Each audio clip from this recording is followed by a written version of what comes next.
Welcome to another Hero Arts video. This one just gives tips on creating a glittered background. It's very easy to do. This is one of Hero Arts' large design block images. This is my personal favorite. It's the Flourish, and it just seems to work with just about any style card. It can go cute, it can go classy, it can go vintage. It just goes any which way you need it. Here I'm just doing a tone-on-tone background with a pretty dark green ink on a lighter green paper. I have this already cut to fit the bottom of a note card, so I'm just going to adhere it.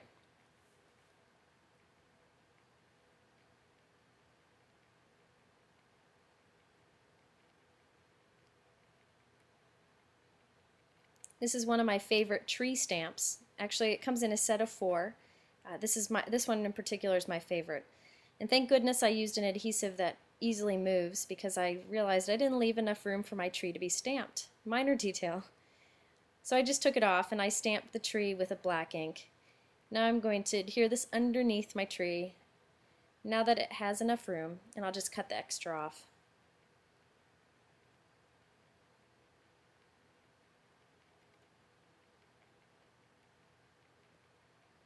For some reason I can't leave those leaves uncolored, so I'm applying, just putting a little bit of green color in with colored pencils.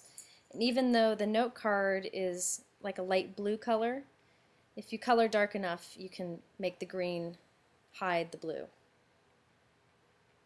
Now I want to wrap a ribbon around that seam there, so I'm just punching a little tiny edge of a hole in the crease of the card so that I have a place for my ribbon to go through. So you can see that little hole now that my card is open.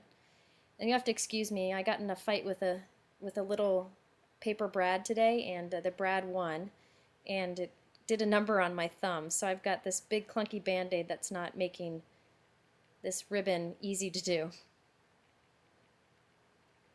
So I'm just going to wrap it around and tie it in a knot in the front. This is a silk ribbon. I love these ribbons because they're real lightweight and they're very little bulk to them. You can find them just about any of your local craft stores. I believe this is Creative Impressions.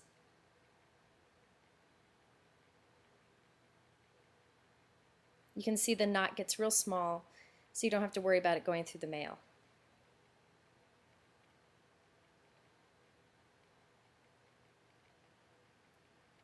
This is one of my favorite punches. It's from McGill, and it's hard to punch all 4 at once, so what I do is I just put a little piece of paper in the slot of the shape that I want punched. And I did this, you can barely tell in the video, but it's the same blue as the top of my note card.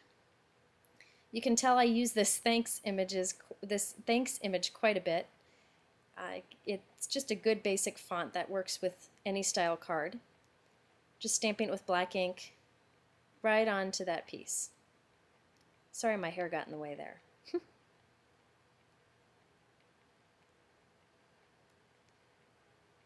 This little clear metal rim tag is from Hero Arts. It comes in packs with large metal rim tags and small ones. They're just transparent. They're wonderful for stamping on with Stays-On ink. But here I'm just going to put the greeting over it so it looks like it's floating. I punched a little hole in the top, and I'm going to use some string to hang it from the knot. So these clear tags don't come with holes in them already, which is nice because then you aren't forced to use it as a tag, but you can add a hole if you do want to use it as a tag. I keep string like this on hand in all different colors.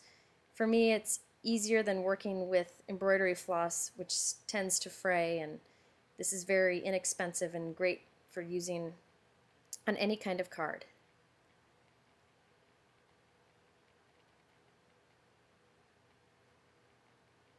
Now with this tag, you could either leave it so it kind of dangles there, but I tend to always adhere my tags down so that they aren't flipped over when the person opens it up or whatever. And here I just put a little glue dot right on the back, or it's a pop dot, sorry, right on the back of the tag. So it holds it in place. But since the pop dot raises it up, it looks like it's still kind of floating there. Now this card felt very heavy on the bottom because of all the green going on there, so I decided to add some heaviness to the top to kind of balance it out. So I'm putting some of the blue paper flowers from Hero Arts. And of course some gems. It's hard to tell, but these are Hero Arts new gems, and they're actually a smooth gem. So they don't have any facets to it. And for some reason it just catches the light really nice. They look like little mirrors. Again, it'd be easier to use, some people find it easier to use an X-Acto or tweezers with these. I just got lazy and I'm using my fingers. I put a little cut after 3 of them so I could pick 3 up at once and put them right on the edge of that ribbon. Now I'm adding some glitter. I'm using a Zig pen, which Hero Arts sells.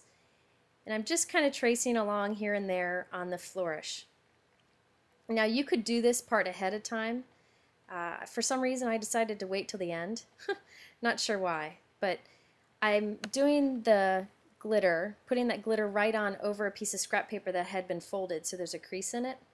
There's glitter trays and things like that out there, but I find this just as easy for me. This glitter is Prismaglitter. It's something that Hero Arts sells, and it's my favorite of all the glitters because it has nice sparkle to it. It catches your eye really nicely, and there's no color, so it picks up whatever color you're putting it on.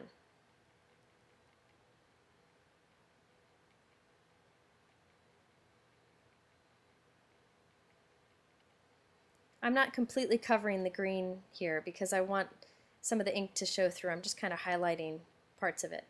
And whenever you want to get excess glitter off, you just flick it with your finger. And now you can see how easy it is to clean the glitter up.